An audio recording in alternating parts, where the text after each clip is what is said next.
Muchas gracias, es un placer para mí estar aquí con ustedes, me da mucha emoción que el seminario haya estimulado tanto interés. Yo pensaba que estos temas no le interesaban a mucha gente y bueno, me llena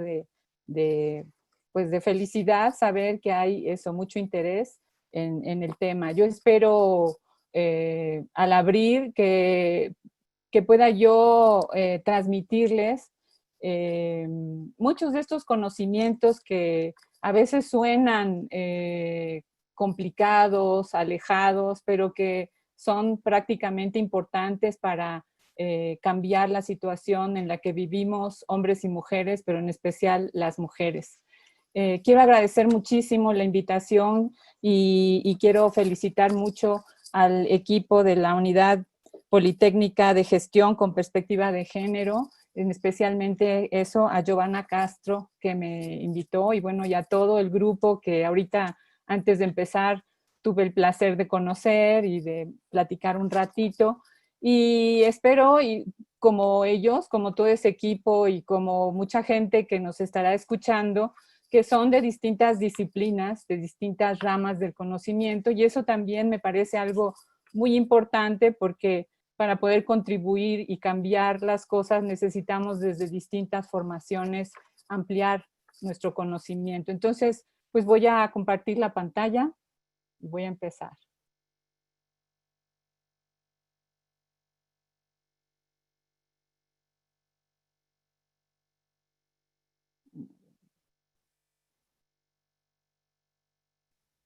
¿Sí se ve bien? ¿Sí? Bueno, como bien presentaron mi currículum y el tema del que les quiero hablar es epistemología e investigación feminista. Como vieron, mi formación es interdisciplinaria, cosa que antes era totalmente rara y poco, sobre todo eso, cuando yo era joven eso estaba muy mal visto, ahora ya es algo que se festeja. Y precisamente por esta formación es que me interesó muchísimo desde que estudié psicología, es cómo se genera la ciencia. Entonces, el panorama que yo les voy a tratar de compartir es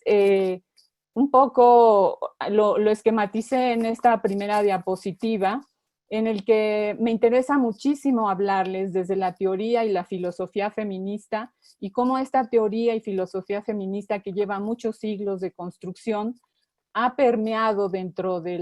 los estudios de la ciencia que normalmente no se consideraba esta teoría ni esta mirada dentro de estos estudios. Generalmente la ciencia se estudia desde la filosofía de la ciencia, desde la sociología del conocimiento y de los estudios de ciencia, tecnología y sociedad, que seguramente muchas y muchos de ustedes han estudiado o están dentro de estas líneas de investigación, pero pocas veces en estas áreas de trabajo se consideraba a las mujeres. Y justo la teoría y la filosofía feminista, yo lo que les quiero compartir es cómo más o menos desde los años 90 permea dentro de estos estudios y estudia y hace una crítica muy importante a la ciencia, principalmente cuestionando estos atributos que nos han enseñado siempre, que la ciencia es objetiva, neutra y universal, que vamos a ir viendo a lo largo de la exposición. Al permear la teoría y la filosofía feminista dentro de estos estudios de la ciencia, se generó todo un campo importante de investigación que se llaman estudios feministas de la ciencia, también se le llama el campo, a mí me gusta llamarlo de ciencia y género porque engloba mucho más todas las líneas que se trabajan, y prácticamente dentro de este campo, la epistemología feminista es una de las áreas que se ha desarrollado de manera importante y es de lo que vamos a hablar en esta sesión, que de lo que se encarga es de describir cómo ha habido efectos importantes en la ciencia por la ausencia y la presencia de las mujeres. Y principalmente se hacen dos preguntas que voy a tratar también de desarrollar a lo largo de toda la exposición, que es ¿Cómo influye el género sobre los métodos, conceptos, teorías y estructuras de organización de la ciencia? ¿Y cómo es que la ciencia reproduce los esquemas y prejuicios sociales de género? En la presentación, Araceli mencionó cómo la ciencia se ha caracterizado por ser androcéntrica. Perdón. ¿Y qué quiere decir que la ciencia sea androcéntrica? Y primero que nada, es muy importante definir qué estamos entendiendo por ciencia. Yo hablo de ciencia y la pongo generalmente en plural, pero a veces en singular, considerando todos los campos de la ciencia, no nada más las ciencias exactas o naturales, como se han llamado, sino también las ciencias sociales y las humanidades. Todo este conocimiento que tenemos, que también se llama conocimiento científico, y que hay que diferenciarlo de otros tipos de conocimiento que como sabemos, también existen. El conocimiento científico es una de las habilidades de los humanos, que tiene ciertas características y que por sus características pues se puede definir de muchas maneras. Yo les pongo aquí algunas de sus características que nos permiten definirlo, que es un conocimiento cierto de las cosas por sus principios y sus causas, es un cuerpo de conceptos, procedimientos y teorías metódicamente formado y ordenado, que como les decía es una rama particular del saber humano,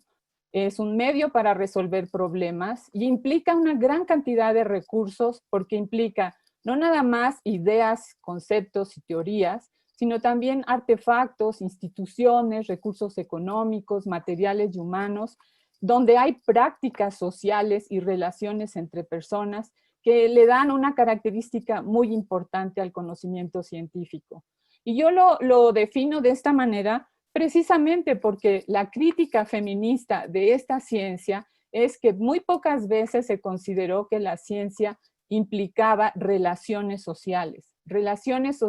donde hay valores humanos, sesgos, prejuicios, creencias, y justo el conocimiento científico trata de eliminar todo eso. A mí cuando empecé a estudiar psicología hace mucho, cuando dicen de la trayectoria, bueno, ya las canas lo muestran, me enseñaron que la ciencia era objetiva, neutra y universal.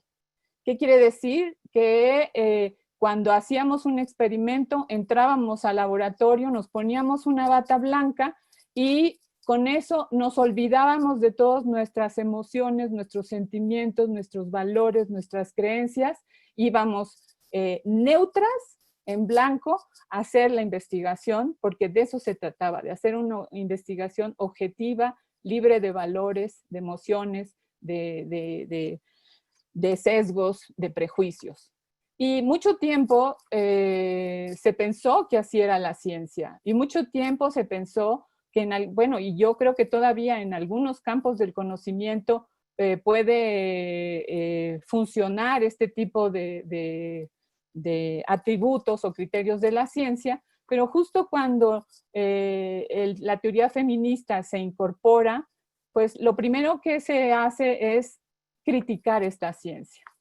La ciencia por mucho tiempo y sobre todo, bueno, no voy a dar aquí un curso de historia y filosofía de la ciencia, estaría muy bonito, pero es para otro seminario, pero a partir más o menos de las 2 guerras mundiales, la ciencia tuvo un desarrollo y cobró una importancia muy grande porque se consideró que era la manera de poder lograr el desarrollo de los países. Era como el ideal, se consideró por mucho tiempo que la ciencia permitía el desarrollo y sobre todo el desarrollo económico, y no se le cuestionó muchas de sus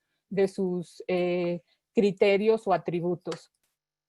Y fue a partir más o menos de los 70s cuando surgieron las primeras corrientes filosóficas que criticaron a la ciencia porque estaba orientada precisamente, se había orientado hacia la guerra y no hacia la paz, se orientaba hacia el armamentismo y no hacia producir más alimentos, por ejemplo, y se vio que realmente la ciencia no era neutra, porque tenía una orientación y dependía mucho de quién gobernaba o quien invertía en ciencia para darle ese camino. No era objetiva, como les decía, porque no había grupos incluidos dentro de la investigación, grupos importantes, y uno de esos eran las mujeres. Y no era universal porque se veía que el conocimiento que se generaba no era o no incluía a todas las personas. Aunque se generalizaban muchos de estos conocimientos, muchos no implicaban a muchos grupos sociales. Y dentro de estas críticas, como decía, insisto, la crítica feminista, a partir de la teoría feminista, hizo varias precisiones de cómo la ciencia estaba fallando en todo el proceso de la investigación, tanto en la formulación y selección de un problema, como de las preguntas que se generaban, la observación de los hechos, la elaboración de hipótesis que explicaban esos hechos y la interpretación de los datos. Y lo primero que mostraron estas teóricas feministas es que se había excluido a las mujeres de la investigación y se les negaba capacidad epistémica, o sea, se les negaba la capacidad de generar conocimiento, que se habían producido muchas teorías sobre las mujeres que las representan como inferiores o tomando siempre como unidad de medida o de comparación el modelo masculino. Este modelo masculino que justamente se generó a lo largo de la historia de la ciencia, donde las mujeres fueron excluidas. Y fuimos excluidas porque por muchos siglos las mujeres estuvimos lejos de la educación superior y de la formación científica institucional. Realmente llevamos muy poquito aquí incorporadas,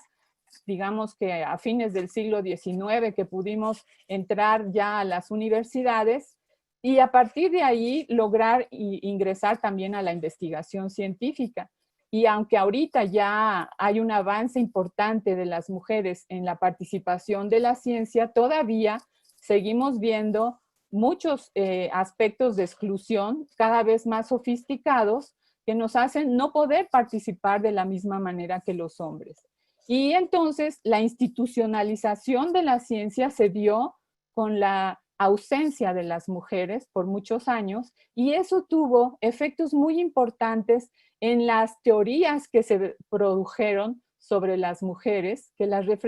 representaron por mucho tiempo, todavía en algunos casos, como inferiores. Se produjeron teorías sobre fenómenos sociales que dejaban las actividades y los intereses de las mujeres o las relaciones de poder genéricas invisibles o dejadas de un lado, y se produjo ciencia y tecnología que reforzaba muchas jerarquías de género. Con esto, la crítica feminista lo que hizo fue señalar que había un efecto muy importante en la organización de la ciencia, en su orientación, en los contenidos y resultados que se estaban produciendo, y por eso resaltaron la importancia de la entrada de las mujeres y de las mujeres feministas en diferentes disciplinas de las ciencias naturales y de las humanidades. Por ejemplo, se vio cómo las mujeres cuando se empezaron a incorporar a los distintos campos de la ciencia, por ejemplo, en el campo de las ciencias naturales, la crítica feminista se dio tanto dentro de las propias disciplinas, cuando se formaron las mujeres, por ejemplo, en biología, en neurociencias, en psicología, en biología, en arqueología, en antropología, dentro de sus propios campos de investigación, empezaron a cuestionar el conocimiento que allí se estaba produciendo. Lo que se enseñaba no era siempre ni cierto, ni objetivo, ni neutro, ni universal, porque se encontraron que había muchísimas creencias en la inferioridad de las mujeres que afectaban la observación, la interpretación de datos, la justificación y defensa de las teorías. Les pongo algunos ejemplos, hay muchísimos y para quienes quieran pueden consultar, hay mucha literatura, porque sobre todo durante los años 70, las mujeres que se incorporaron y mujeres feministas que se incorporaron a las ciencias naturales cuestionaron muchos de esos conocimientos. Por ejemplo, se cuestionó y se criticó mucho todas estas teorías que querían justificar la inferioridad de las mujeres a partir, por ejemplo, del tamaño del cerebro o del tamaño del cráneo, decían que como las mujeres teníamos un cráneo más pequeño y un cerebro más chiquito, pues teníamos menos inteligencia. Este tipo de investigación por mucho tiempo dominó y se pensaba que era válida, cierta, y que estaba bien justificada, hasta que llegaron estas mujeres dentro de estos campos que criticaron estos contenidos, no nada más porque estaban mal hechos algunas de las investigaciones, sino que los intereses que se estaban generando, las preguntas que se hacían, no las implicaban. Otro ejemplo que a mí me gusta mucho mencionar es, por ejemplo, la interacción cultural masculino-femenino. Se llega a atribuir no nada más a las personas, a las cosas, sino a nivel celular y de sus componentes, atribuyéndole el papel activo al hombre, al macho, al espermatozoide o incluso al núcleo de la célula. Y en el caso de lo femenino, se le atribuye el papel pasivo a las mujeres, a las hembras en los animales, al óvulo o al citoplasma celular incluso. Entonces, fíjense cómo llega esta interacción cultural tan incorporada en el conocimiento que se atribuye a los objetos incluso, dando estas dicotomías tan importantes que también se critican en la epistemología. Otra de las características dentro de esta, o otro ejemplo dentro de estas áreas de las ciencias naturales es, por ejemplo, las teorías que se han generado sobre la evolución y que también ya se han criticado muchísimo, en la que se considera que los seres humanos evolucionamos gracias a las habilidades y los instrumentos de los cazadores, que eran los hombres. Se hace toda una teoría a partir de vestigios arqueológicos en los que se ha tomado simplemente piedras, que es lo que ahorita hay, piedras, huesos, y a partir de estas huellas arqueológicas se hace toda una teoría de que gracias a al trabajo, a los instrumentos, a las habilidades del hombre cazador, se logró la evolución humana, se logró que pudiéramos caminar en dos piernas y no en cuatro, que hubiera estrategias por ejemplo, para la cacería que permitieron también el desarrollo del lenguaje, y se hace toda una teoría que solo le da a los hombres cazadores digamos que el mérito de la teoría de la evolución humana, cuando las mujeres, y se pone en contra de la teoría de las mujeres recolectoras que simplemente se quedaban a cuidar los alimentos y a buscar vegetales y hongos y demás. Cuando se sabe que con los mismos instrumentos arqueológicos que se han encontrado, se podría desarrollar una teoría totalmente distinta, asumiendo que los hombres eran cazadores y las mujeres recolectoras. Se podría, esto dicen las autoras, elaborar una teoría igualmente viable y posible de cómo evolucionamos los humanos a partir de las actividades de las mujeres recolectoras que cargaban a los niños atrás, tenían las manos libres para hacer cosas y gracias a eso se levantaron, caminaron en dos piernas en vez de en cuatro, y cómo al recolectar distintas plantas y vegetales conocieron muchísimo más que permitió la evolución y el lenguaje. Digamos, este es un ejemplo nada más para ver cómo, dependiendo de cómo recolectamos información, hacemos observación e interpretamos los datos, se hace y se elabora una teoría distinta a partir de lo que queremos justificar, que es en todo caso la capacidad o la incapacidad de las mujeres. En el caso de las ciencias sociales pasó lo mismo. Hay muchos ejemplos de cómo las mujeres han sido excluidas en los diseños de investigación que se basan en experiencias masculinas y se dan muchísimos resultados que no consideran la experiencia de las mujeres. Dentro de la sociología, la psicología y la antropología se han desarrollado diversas metodologías que se centran en la experiencia de las mujeres, dando un conocimiento muy distinto.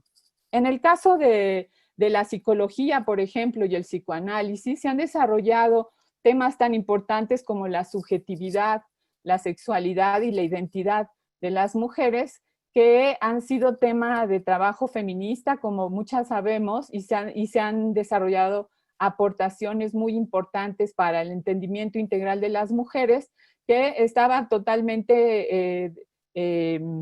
interpretadas por los hombres. En estos temas, por ejemplo, recuerdo por ahí también de los 70s, surgió un libro bien interesante que se llamaba, ahorita se me va el nombre, pero eran de Masters y Johnson sobre el orgasmo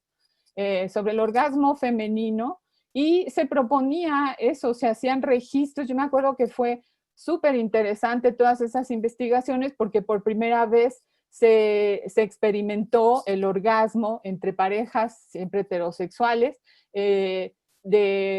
y se trataba de dar, incluso decían las fases para llegar al orgasmo, pero nunca se les preguntaba a las mujeres qué sentían, ni qué quería decir, ni cuál era su interpretación. Era simplemente registrar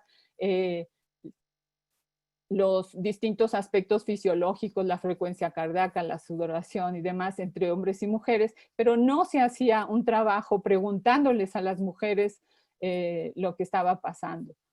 Como esos ejemplos hay muchísimos de cómo se ha interpretado de diferente manera a partir de la mirada masculina, a partir de esta mirada androcéntrica. Por ejemplo, en economía e historia se han hecho muchísimas contribuciones y correcciones en historia. El criticar que la historia no es nada más la historia de personajes poderosos, importantes, de estas historias épicas de cómo se va conquistando el mundo, sino que también dentro de la historia existen muchos personajes que han estado presentes durante todo el tiempo. Yo hice un trabajo muy bonito, bueno, me encanta, sobre justamente sobre los conocimientos de las llamadas brujas, como desde entonces las mujeres siempre hemos producido mucho tipo de conocimiento que no se ha considerado o no se ha dado el crédito a estos conocimientos. Por ejemplo, en economía se han hecho muchos cambios a los conceptos de salario, de trabajo, de horas de trabajo. Bueno, ahora con el confinamiento hemos vivido toda esta carga de trabajo, de cuidados que recaen las mujeres, y que por mucho tiempo antes las economistas ya han hecho aportaciones importantes de cuántas horas se dedican a eso sin ningún pago. Bueno, el M8 y el M9 que tuvimos justo antes de la pandemia muestra cómo, si las mujeres nos ponemos en huelga, pues la economía de muchos países puede caer al suelo. Y por supuesto, una de las grandes aportaciones dentro de las ciencias sociales, a partir de la incorporación de las mujeres, es la categoría de género, de la que no me voy a detener, porque supongo que todas sabemos de qué estamos hablando. El tema que me interesa resaltar es cómo las mujeres dentro de las distintas áreas del conocimiento hicieron una crítica feminista a estas áreas que tenían estos errores en el conocimiento, no nada más errores, sino que también había temas que no se habían tocado, y se hacían preguntas diferentes que tenían que ver con los intereses de las mujeres. Dentro del conocimiento mismo, esto es dentro de las áreas específicas del conocimiento, pero cuando se estudia el conocimiento, que es la rama de la filosofía, que justamente es la epistemología y que estudia la producción y validación de conocimiento científico, lo que hace la epistemología es que estudia las circunstancias históricas, psicológicas y sociológicas que llevan a su obtención, y los criterios por los cuales se le justifica o invalida. ¿Cómo sabemos que lo que conocemos es verdad? ¿Cómo diferenciamos una creencia de un conocimiento verdadero? De eso se encarga la epistemología, y la epistemología feminista se encarga de eso mismo, pero su gran aportación es que estudia cómo influye el género en estas concepciones de conocimiento. Cómo es que quien conoce tiene un género atribuido, y ese género está afectando el tipo de concepción que se produce y que también afecta a las prácticas de investigación, de interrogación y de justificación. Esa es la gran aportación de la teoría feminista. Pone un lente, como ilustro allí, con un cristal a través del cual se ve diferente. Para digamos, elaborar las distintas corrientes de la epistemología feminista, hay toda una teoría y filosofía feminista en donde se basan estas aportaciones a las que voy a referirme en breve, pero quería yo mostrarles cómo todo está basado en distintas perspectivas filosóficas de la teoría feminista, que de lo que se tratan es de encontrar cuáles son las causas y las explicaciones de la opresión y la subordinación de las mujeres. El feminismo, no voy a hablar tampoco de la historia del feminismo, eso también sería para otro seminario, pero el feminismo tiene, ahora se habla de feminismos, porque la teoría feminista, el feminismo podemos decir que tiene tres partes: la parte teórica, la parte activista de movimiento y la parte individual de que cada quien se vive feminista, digamos, es esta identidad que también existe. Y las tres se unen y se retroalimentan, porque a partir de las experiencias propias hay un activismo para, en todos los casos, lograr o de alguna manera visibilizar que sigue habiendo una desigualdad entre hombres y mujeres que es injusta. Y es injusta y queremos transformarla. Lo estoy resumiendo en 3 palabras, pero es un poco para enmarcar. Un segundito, voy a silenciar porque hay, no sé si se escucha, es que están ladrando mis perros. Ahorita hago una pausa y tomo agua mientras, ya. Bueno, esto de las tecnologías no borra el fondo. No se preocupe, doctora, adelante. Como les decía, el feminismo no es único, hay muchos feminismos, porque así como no hay una sola mujer o un concepto solo de mujer, hay muchas mujeres, depende mucho del contexto en el que estamos, contexto histórico, geográfico, económico, social, pero aunque hay una gran diversidad de voces para lograr de alguna manera equilibrar estas desigualdades que vivimos, para tener estrategias para lograr la justicia social de las mujeres, en toda esta diversidad existe una unificación que es, como yo les decía, el tratar de lograr un mundo en el que no haya estas desigualdades. El feminismo teórico tiene varias perspectivas que se basan en corrientes filosóficas que yo aquí enumeré de una manera muy esquemática y que hay muchas más y cada vez van surgiendo nuevas. Yo estoy basándome además, y quiero aclararlo, en la tradición anglosajona, que es donde yo me formé, y por supuesto hay otras en las que hemos estado insistiendo mucho, que es pues toda la parte europea y por supuesto toda la parte latinoamericana, que espero también dentro del seminario se pueda abordar. Yo me voy a quedar en esta primera parte, que es la anglosajona, y que se refiere, perdón, a estas perspectivas que voy a enumerar rápidamente, y que lo que tratan es justo lo que les decía, mostrar. La pregunta es, o sea, porque el punto de partida es, hay una desigualdad entre hombres y mujeres que queremos resolver, pero ¿dónde está el origen de esta desigualdad? ¿Dónde está, cuáles son las causas y las explicaciones de la opresión y subordinación de las mujeres? Y cada corriente pone la causa en diferentes puntos. Una cosa que es importante es que en todas estas corrientes, lo que importa es hacer propuestas y estrategias que me tapan las caritas. Hacer propuestas y estrategias para lograr la igualdad, la libertad y la obtención de los derechos de las mujeres. Y en particular, que es el tema que nos convoca, en la parte de las perspectivas feministas dentro de la epistemología, lo que importa es desarrollar una investigación y métodos feministas para obtener conocimiento sin sesgos de género, y yo agregaría, y si los hay, mostrarlos para tratar de irlos eliminando,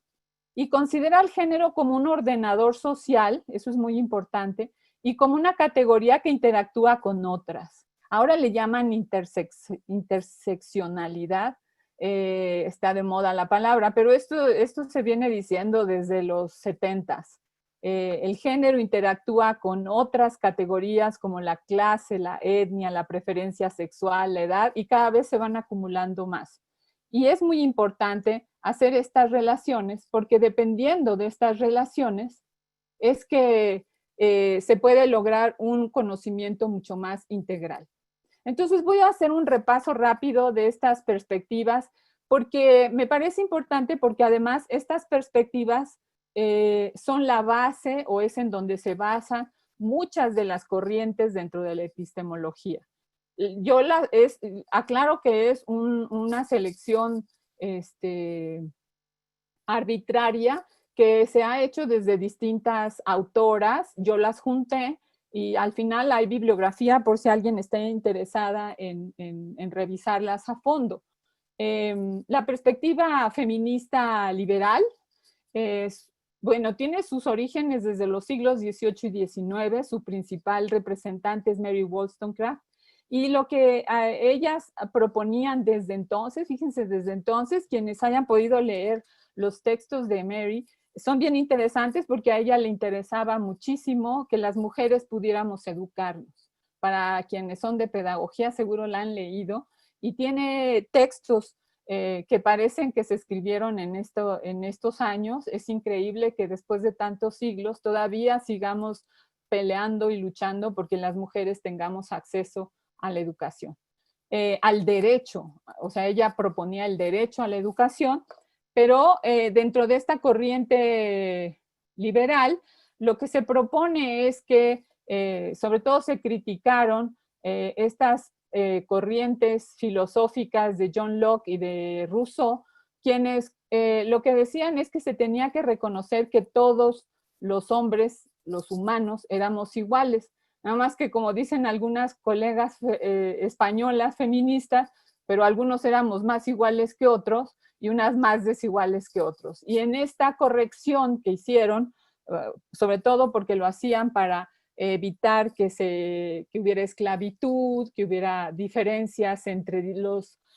seres humanos, no se consideró a las mujeres, no se consideró a la familia. Y cuando se decía que había que tener libertad personal, solo se aplicó a los hombres. No se extendió dentro de las familias, donde se consideraba la familia como un bloque, con un jefe, en el que los niños y las mujeres no existían, eran parte, posesión del hombre. En los años 60 también se considera que el feminismo liberal está representado principalmente por Betty Friedan, quien seguramente ustedes también conocen con su libro muy clásico que se llama La mística feminista, del problema que no tiene nombre. Ella lo que hizo, bueno, ella era psicoanalista y ella le dio terapia a muchas mujeres que regresaron después de la Segunda Guerra Mundial. Cuando los hombres regresaron de la guerra, las mujeres tuvieron que regresar a sus casas porque habían tomado el puesto de los hombres en la parte laboral, y al regresar pues tuvieron este malestar que no tenía nombre. ¿Cuál era ese malestar? Pues que ya no tenían derecho al trabajo, no tenían derecho al voto, a tener propiedades, a tener un acceso igual a la educación. Entonces se considera que dentro de esta perspectiva lo importante es que todas las personas somos iguales, que es muy importante tener igualdad de oportunidades sin importar el género y que debe haber un cambio social vía la igualdad de derechos. Entonces, en esta perspectiva, lo importante es la igualdad de derechos. En la siguiente es la perspectiva feminista marxista, que ahora también ha tenido un resurgimiento muy importante, sobre todo en América Latina. Por supuesto, viene de las propuestas de Engels y Marx sobre la propiedad privada y los medios de producción. Y de esta corriente parten muchas de las epistemólogas feministas que vamos a ver en un momento, que están dentro de la corriente del punto de vista feminista. Yo les pongo aquí a una de las principales representantes, que es Nancy Hartsock, porque ella justo lo que decía es que dentro de esta perspectiva marxista, lo importante o el origen de la opresión de las mujeres está en la clase, por supuesto, pero también en la reproducción. Los hombres son los que han tenido acceso a los medios de producción y las mujeres son las que han sido encargadas sin ninguna opción de la reproducción. Entonces, lo que se propone es que el origen está allí y que lo que se tiene que hacer es tener no nada más la reproducción, sino que hombres y mujeres tengamos las dos áreas. La perspectiva feminista radical, esta es muy importante porque lo que propone es que el origen de la desigualdad entre hombres y mujeres es el control de la sexualidad de las mujeres. Esa es la dominación más importante y que lo que se requiere es que el poder y el privilegio masculino deje de ser la base de las relaciones sociales. Por supuesto, se debe eliminar el sexismo y el control de la sexualidad, que es la que mantiene la opresión de las mujeres. Dentro de esta corriente filosófica están varias investigadoras que han sido retomadas ahora que se ha trabajado mucho todos los asuntos de violencia, acoso sexual,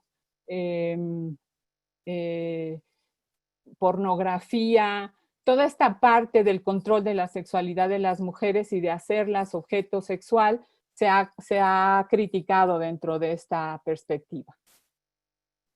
La otra, perdón, me fui para atrás.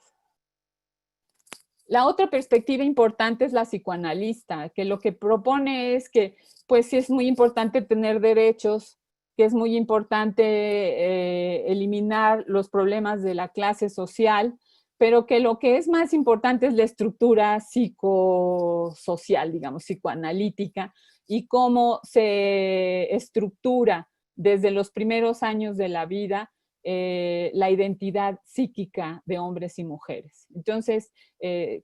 por supuesto, Nancy Chodorow es una de las críticas de esta corriente, en la que ella lo que propone es que se tiene que trabajar muchísimo los aspectos conscientes de la personalidad, como el autoconcepto y la identidad de género, y que son muy dependientes de cómo desde edad muy temprana nos separamos, hombres y mujeres, de la persona que nos cría, ¿no? No es lo mismo, hay toda una propuesta que se hace de cómo las mujeres,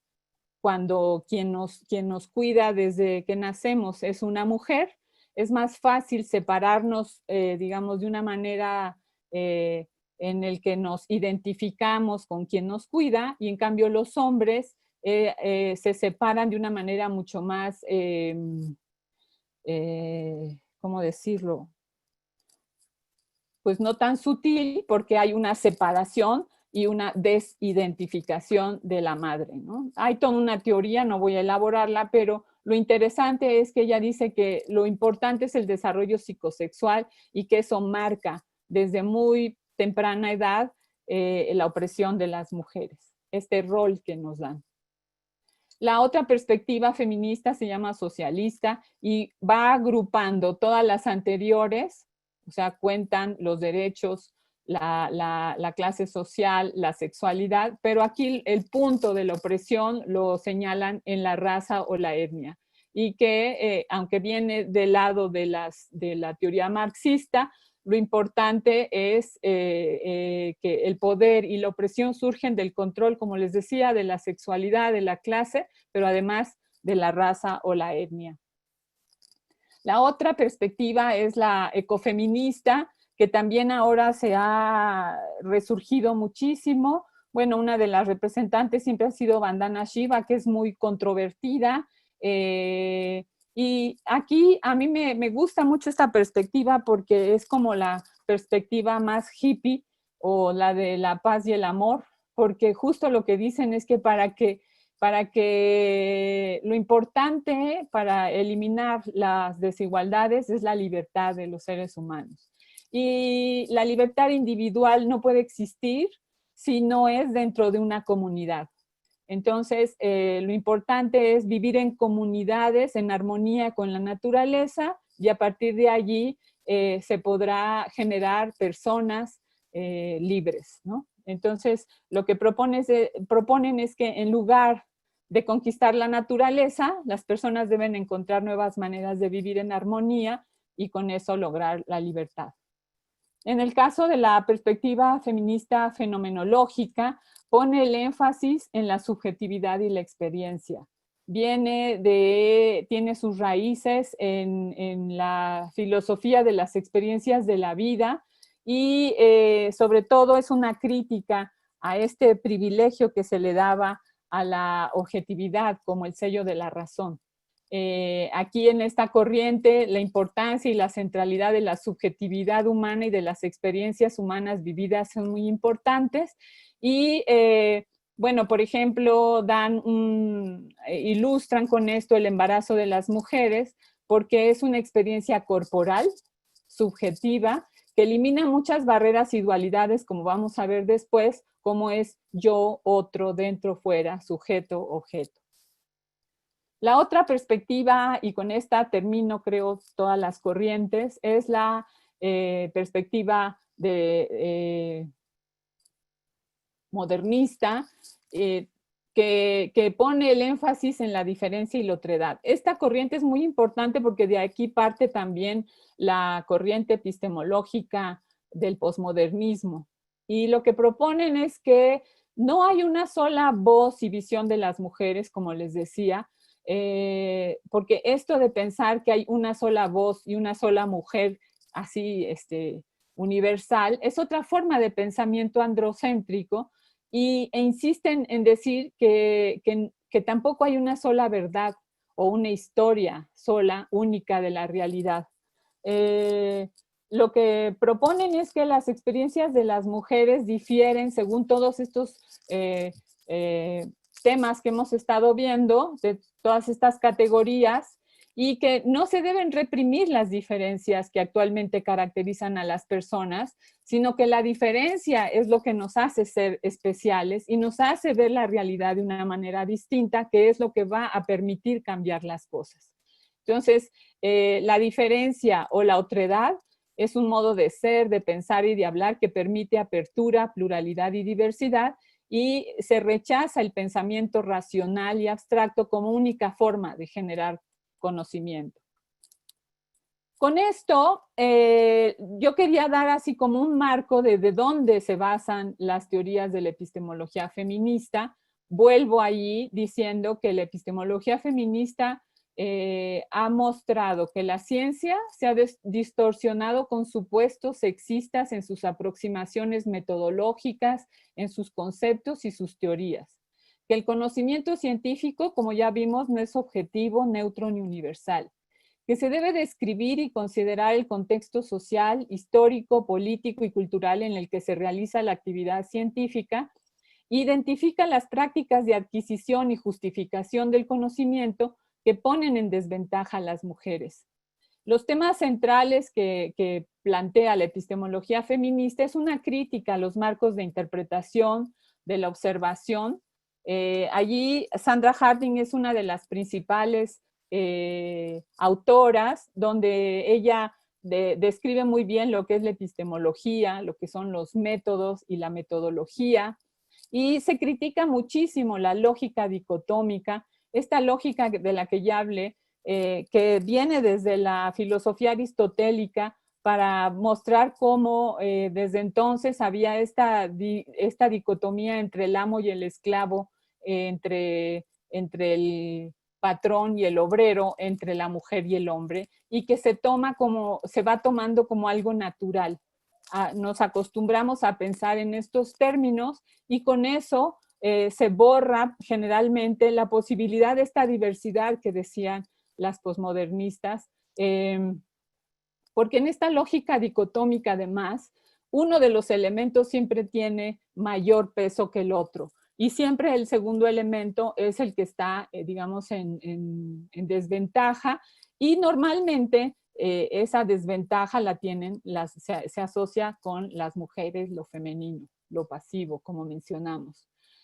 Otro de los temas muy importantes es la influencia de los valores sociales y políticos. Esto que yo les mencionaba, cómo todos estos valores influyen en todo el proceso de la ciencia, y que dentro de estos valores sociales y políticos, el género es uno de esos valores y está influyendo de manera muy importante en el tipo de conocimiento que generamos. Por lo tanto, se resalta la importancia del sujeto cognoscente situado. Como les decía, el concepto central de la epistemología feminista es que la persona que conoce está situada en este contexto que les digo, social, económico, geográfico, histórico, pero también por su género. Y ese género es el que sitúa a los sujetos que conocen y las principales corrientes que elaboran dentro de la epistemología feminista son tres. Se han sistematizado por muchas autoras. La que lo juntó, digamos, de una manera muy clara fue Sandra Harding, pero ha habido mucho más trabajo hecho por muchas investigadoras, también en la bibliografía se los puedo dar. Yo lo resumí en tres. A mí me gusta poner siempre al empirismo feminista primero, aunque cronológicamente no se dieron así, pero me parece que es más ilustrativo. Lo que propone la corriente del empirismo feminista es que justamente se ha demostrado por la crítica feminista que hay sesgos de género, que la ciencia es androcéntrica porque se organizó, se institucionalizó sin la presencia de las mujeres y este androcentrismo y estos sesgos que hay de género permean el conocimiento y hacen que el resultado esté viciado, digamos. Busca las circunstancias en las que el posicionamiento genera error, estos sesgos, y es una fuente dañina para el resultado y el avance del conocimiento. La teoría feminista del punto de vista identifica un privilegio epistémico sobre el carácter de las relaciones de género por la situación particular de las mujeres, ahorita vamos a ir a cada una, y el posmodernismo feminista rechaza el privilegio epistémico y enfatiza la contingencia y la inestabilidad de la identidad social de quien conoce. Vamos a ir a cada una. El empirismo feminista, como les decía, es que lo que proponen es que la ciencia al uso, la ciencia positivista, la ciencia tradicional a la que nos han enseñado con el método científico de observación, hipótesis, bueno, todos los pasos que se deben seguir en el método científico convencional, se pueden mejorar a la luz de estas demostraciones feministas de que hay sesgos de género en los métodos aceptados actualmente. Y lo que se propone es que la objetividad consiste en asegurar una pluralidad de perspectivas. Si yo tengo a varias personas haciendo una investigación, esta pluralidad me va a permitir mostrar estos sesgos de género, y si yo sé que hay sesgos de género, los visibilizo, soy consciente de eso y con eso hago mejor ciencia.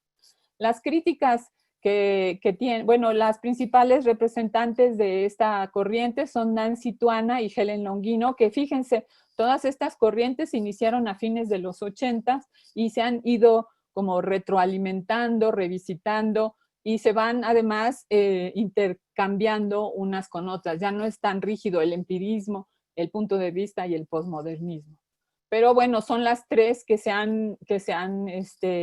sistematizado y que explican muy bien estas tres posiciones distintas. La crítica que se les hace principal al empirismo feminista es que la propuesta es que la ciencia va a corregirse automáticamente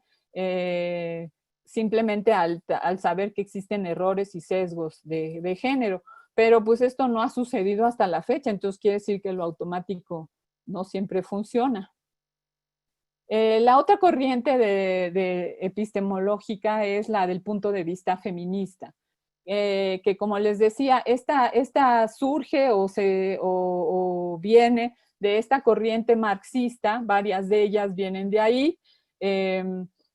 Sus autoras principales son Dorothy Smith, no la puse aquí, pero ella es, fíjense, desde los 70s, una socióloga que fue de las primeras que habló sobre la experiencia, la importancia de la experiencia de las mujeres. Evelyn Fox Keller, que ella es biofísica y ha hecho mucho filosofía de la ciencia. A mí me gusta mucho uno de sus trabajos porque ella lo que muestra es que como ella muestra muy bien este modelo masculino de querer controlar a la naturaleza, y lo que propone ella es que no se debe controlar a la naturaleza, sino conocer a la naturaleza.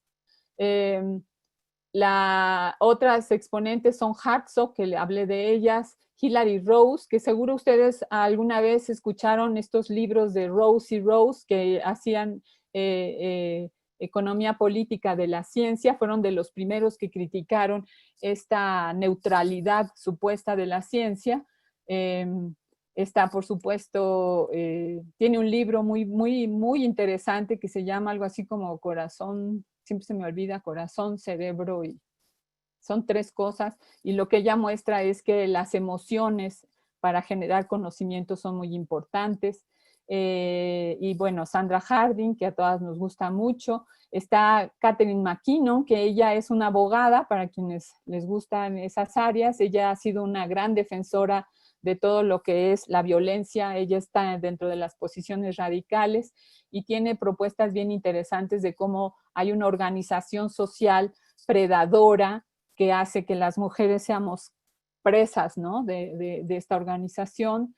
controlando la sexualidad de las mujeres. La teoría del punto de vista lo que dice es que precisamente, así como dentro del marxismo, el obrero tiene una posición distinta al dueño del capital,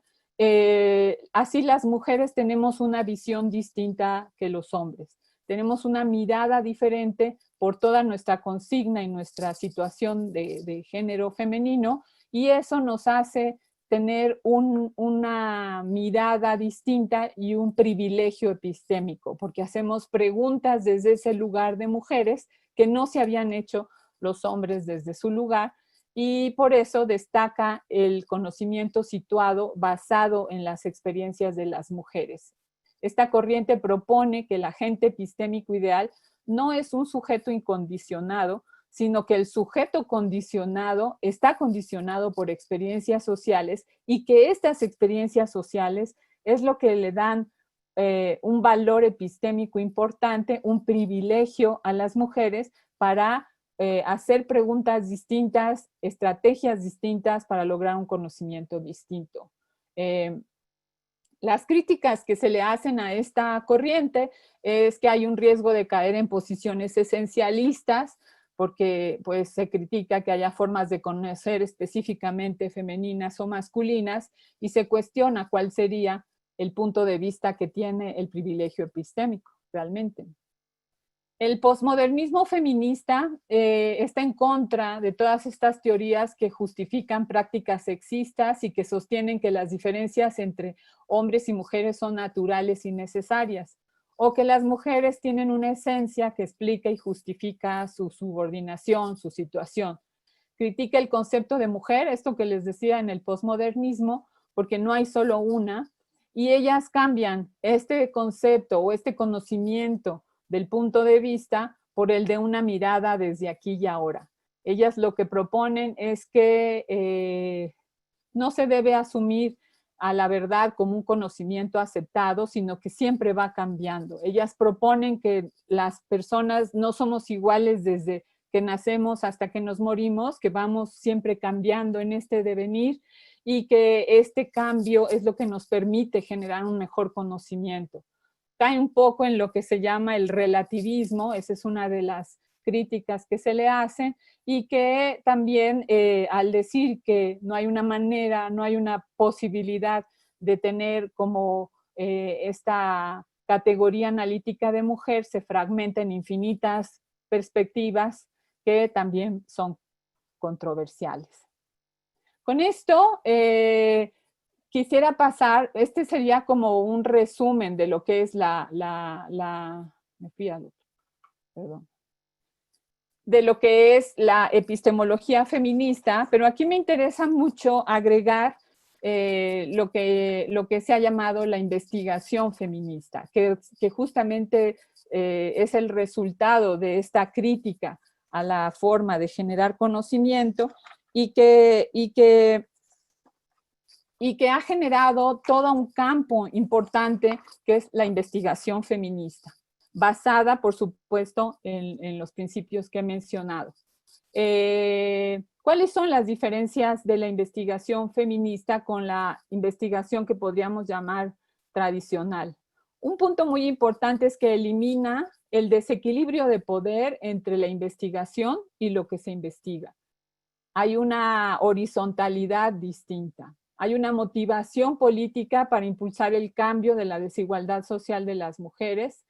O sea, no es nada más generar conocimiento, sino que el conocimiento debe ir enfocado también o tiene este principio político, yo diría esta motivación política del cambio social. Hay una prioridad o sea, se le da prioridad a los puntos de vista de las experiencias y preocupaciones de las mujeres. Esto que decimos, se hace investigación por, para y de mujeres. Hay una prioridad para el conocimiento que aborda los desequilibrios de poder entre hombres y mujeres. Pone en duda creencias aceptadas para reencuadrar preguntas de investigación, que eso ha sido muy importante, y propone que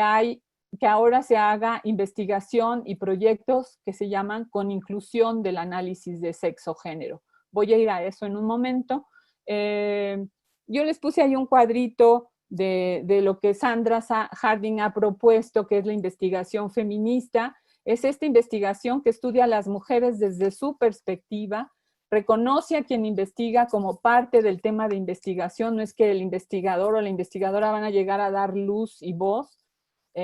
y tiene en cuenta que las creencias y sesgos de quien investiga dan forma e influyen en la investigación, que eso es muy importante. Y se propone, por lo tanto, en este tipo de investigación, que las mujeres, perdón, que se debe mirar los problemas, los datos, los métodos, las teorías y las prácticas, o sea, todo el proceso de investigación desde la vida de las mujeres.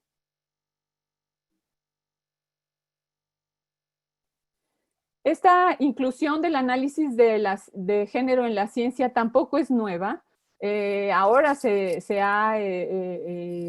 también como puesto muy en la mesa de la discusión, pero también es algo que se viene haciendo desde los 90s. Por ejemplo, en Estados Unidos, en Canadá y los países escandinavos, se consideraba género y sexo en los proyectos que se financiaban. Esta propuesta es que en toda la investigación se debe incluir este análisis de sexo o de género, dependiendo del área de la disciplina que se trabaja, y se propuso mucho desde entonces para decidir si se apoyaban proyectos de investigación, se apoyaban más a los que sí lo estuvieran haciendo, porque se propone que cuando se hace este análisis de inclusión de género, los resultados de la investigación son de mejor calidad porque tenemos un contenido mucho más rico. Por ejemplo, en la Universidad de Stanford, Lona Scheibinger, que ella es una historiadora de la ciencia feminista muy buena, ella fue de las primeras que que mostró, tiene unos estudios, a mí me encantan, de cómo por ejemplo, los primeros trabajos que se hicieron sobre el esqueleto humano se hicieron en el esqueleto de los hombres, y el esqueleto de las mujeres se dibujó y se estudió hasta muchísimos años después, un poco mostrando estos sesgos, ¿no? Cómo se pensaba que con describir desde el punto de vista masculino y generar conocimiento desde ahí, ya se tenía un conocimiento que era universal, y cómo se ha mostrado que esto no es así. A nivel desde la anatomía de nuestros cuerpos, aunque tenemos básicamente lo mismo, no funciona igual y no hay estructuras iguales. Entonces tenemos que entender cómo somos hombres y mujeres y toda la gama que hay en medio. Ella, Londa Scheibinger, ha hecho un trabajo muy interesante desde los 90, junto con Sandra Harding, fueron las que participaron en estos trabajos que se hicieron por la Comisión Europea desde los 90. Se formó un grupo que se llama Grupo ETAN, a lo mejor ya han revisado estos trabajos, que fueron los primeros que registraron la participación de las mujeres, cómo nos hemos ido incorporando a la ciencia, y lo primero que dijeron es que para que hubiera realmente calidad y excelencia en la ciencia, tenían que estar las mujeres incluidas. Y se hizo todo un grupo importante de exploración, se dieron muchos recursos en la Comisión Europea para trabajar y ver cómo se podían incorporar, porque se estaban perdiendo mujeres que eran súper importantes, porque se habían ya financiado becas, trabajo, ya se habían formado y no estaban ubicadas en los puestos que les correspondía. Ella trabajó en la Universidad de Stanford y, como les digo, ha hecho toda una plataforma súper bonita, interesante, que se llama eso, innovación de género, le han llamado ahora. Y quienes estén interesados pueden entrar a internet y tiene videos, cápsulas, infografías de cómo se explica esta inclusión del análisis de género. En la Comisión Europea y con la Fundación Nacional de Ciencias se hizo el informe de consenso GenSet 2010, donde también se hace esta propuesta. En Naciones Unidas, el Acuerdo sobre Ciencia y Tecnología incorpora también el análisis de género en 2011, y en la Agenda 2030 para el Desarrollo Sostenible hay un capítulo de educación e igualdad de género en su parte integral en 2015. Nosotras aquí en México, en la Red Mexicana de Ciencia, Tecnología y Género, un grupo de trabajo, hicimos un libro que ahí les muestro, ahora sí que es el comercial, en el que varias colegas trabajamos para justo exponer cómo se puede hacer investigación con inclusión de género. Abarcamos diferentes áreas del conocimiento, hay trabajos sobre educación, sobre matemáticas, sobre salud mental, salud de la otra, salud física, sobre recursos naturales, bosques, agua, alimentación, sobre tecnologías reproductivas y de comunicación. Y lo que mostramos es eso, cómo es importante la inclusión del análisis de género, porque esta inclusión cuestiona creencias y supuestos establecidos, paradigmas dominantes, identifica, como les decía, nuevas áreas de investigación, introduce nuevas preguntas y estrategias de análisis y deja de considerar lo masculino como modelo humano. Se han hecho también muchos trabajos ahora recientemente en la Unión Europea, sobre todo, y por eso, con eso quería ir concluyendo, porque se ha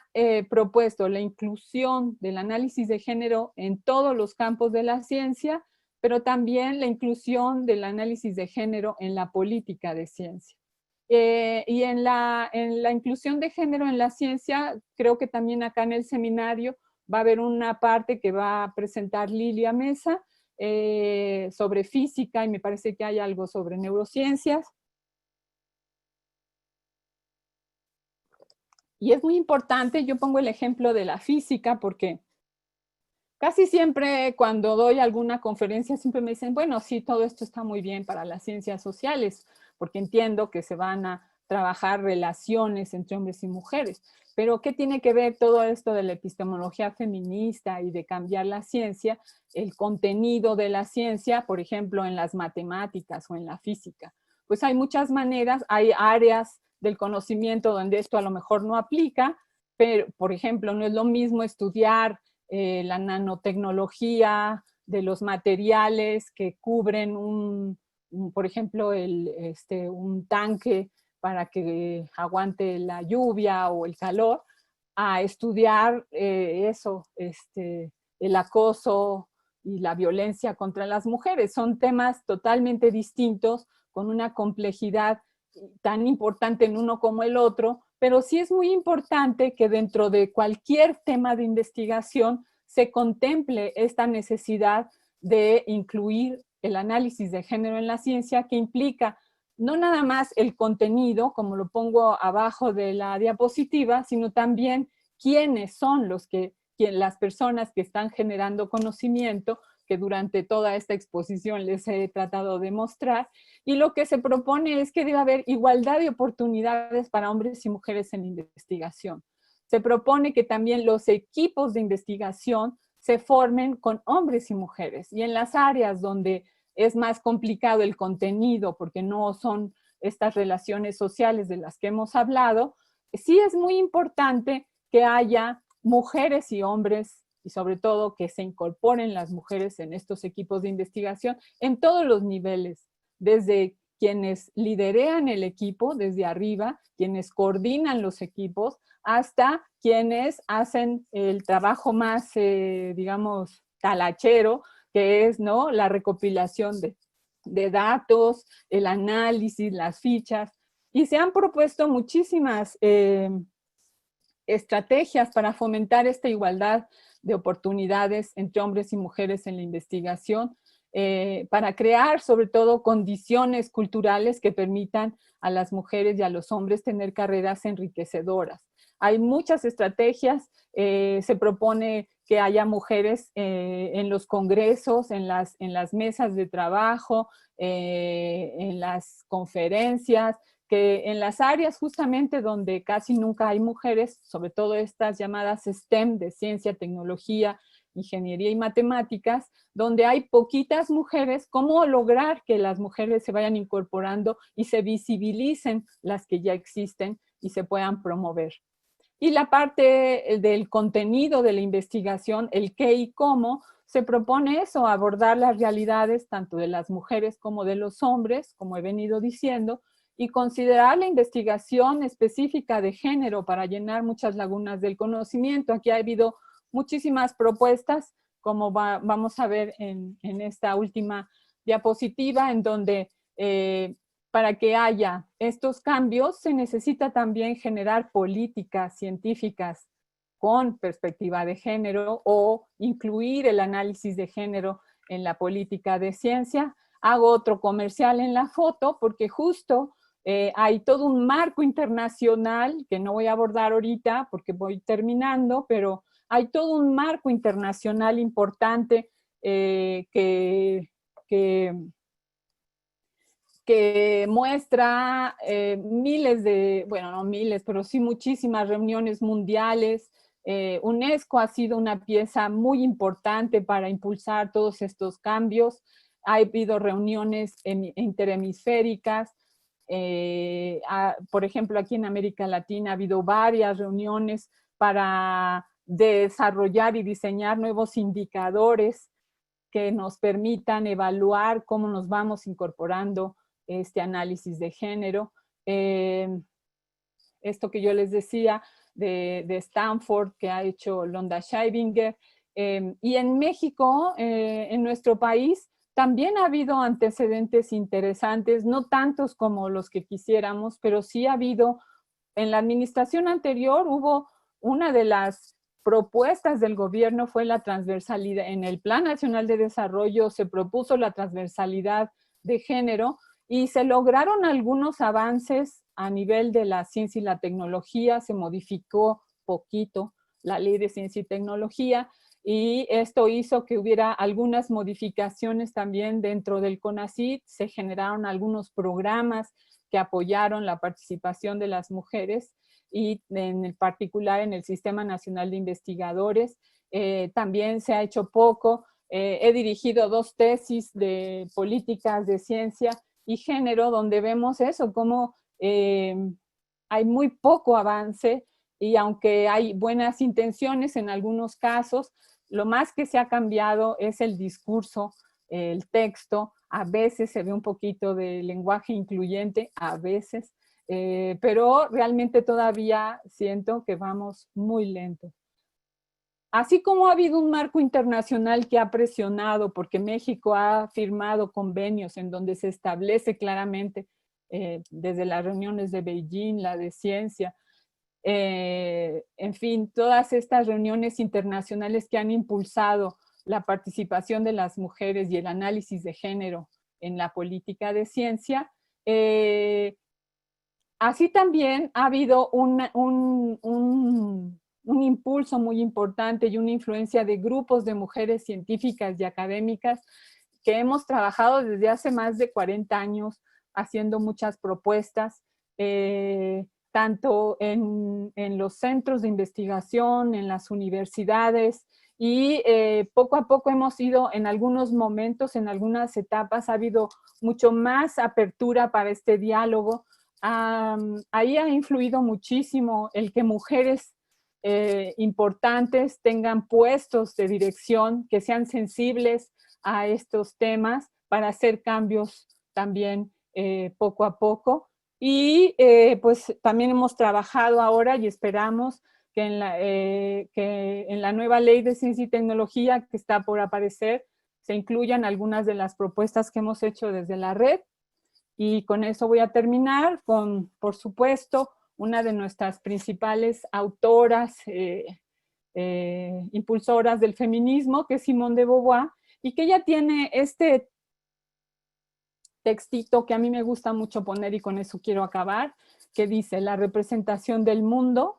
así como el mundo mismo, es una tarea que han realizado los hombres. Ellos lo describen desde su propio punto de vista y lo confunden con la verdad absoluta. Con eso termino y espero poder discutir entre todas, que vemos que somos muchas, mucho más de lo que acabo de decir. Muchas gracias.